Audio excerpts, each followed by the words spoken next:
Now honestly, I'd love to pick one of Dave Chappelle's comedy specials for this category, since he did release 4 of them last year and they were all fantastic. But if we're sticking with proper movies, my vote for funniest film of the year goes to the Lego Batman movie. Another amusing, family-friendly adventure that perfectly satirizes the comic book genre with some excellent references to the Batman franchise. Will Arnett kept me laughing the entire time. The symbolic and artistic Mother was definitely the weirdest film of 2017.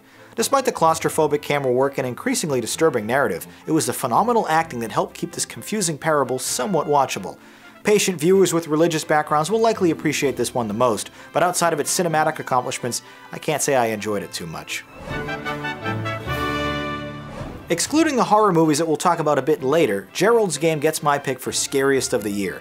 Not in the jump scare, monster gore kind of way, but in the ever-present fear kind of way. Adapted from a Stephen King story, the single-room narrative is literally anchored by an astonishingly raw performance from the gorgeous Carla Gugino.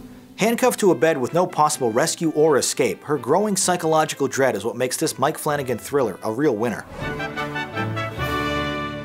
The most surprising film of last year has to be Girls Trip. Now this may shock you, but I am not the target demographic for this female-focused African-American road trip comedy, but I'll be damned if I didn't enjoy the hell out of it. With some great messages concerning friendship and personal identity, it was a breakout role from Tiffany Haddish that glued everything together. The whole thing kept me pleasantly entertained throughout.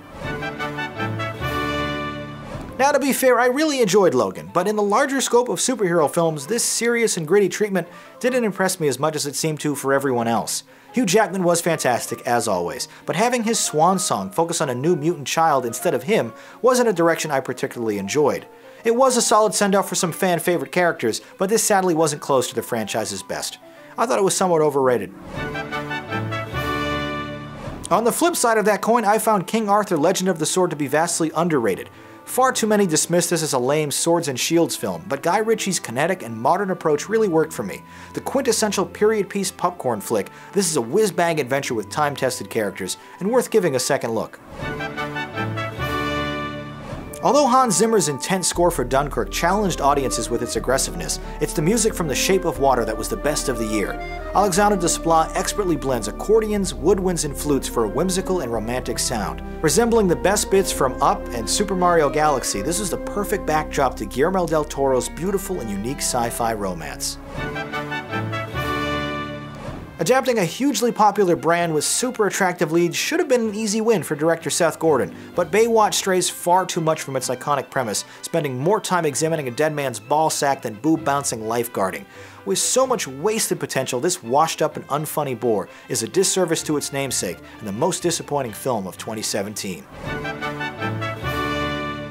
Combining familiar trends in recent action films, director Joe Lynch once again impresses with a gory shockfest in Mayhem. The contained environment and high-concept plot allow for truly satisfying, hyperactive violence, led by charismatic performers. Since this is a VOD release late in the year, it seems many haven't discovered it yet, which is why I'm naming this super fun, shut-your-brain-off experience as the most overlooked film of last year.